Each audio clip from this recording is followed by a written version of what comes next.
20 days, 20 breakthroughs before Christmas. That is my wish for you, and that is the journey we're going to go on for 20 days if you want to hang with me and enjoy this particular series. Very short, very focused, very specific.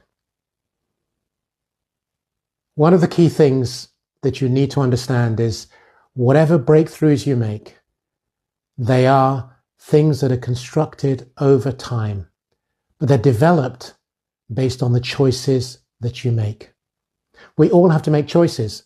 Some are tough, some aren't so tough, some are challenging, some aren't.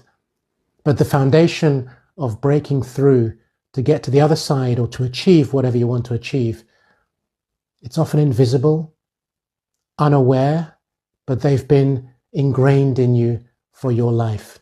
How do you make that change? There are choices that you have to make. One very quick example is that I had a violent temper. When I was young, I would get very annoyed very quickly. I could burst into a rage. I would enjoy fighting.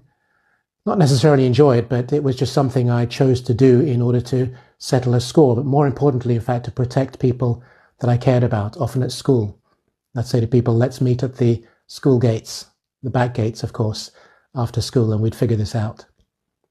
That particular anger, that pent-up frustration, whatever it was, took me into my more adult years. And on one occasion, which then made me have to make that choice, it so happened that in a meeting with a client called me a liar.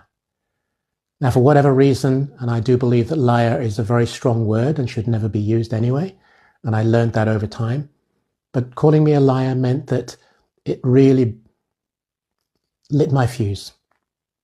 And I was about to leap over the desk and, to be honest, hit that particular client.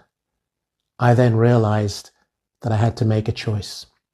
I had to make a choice to deal with this situation or allow it to ruin my life. Now, maybe that's not what your situation is all about, and that's totally okay. But I'm saying that you have to make a choice about what you do and how you do it. And in my book, Chapter 11, I do specifically refer to that situation.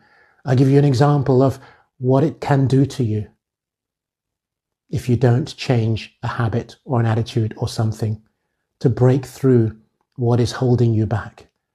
So why don't you learn, figure out, look at what it is today that is an issue for you. What is it that you need to change? What choice do you have to make?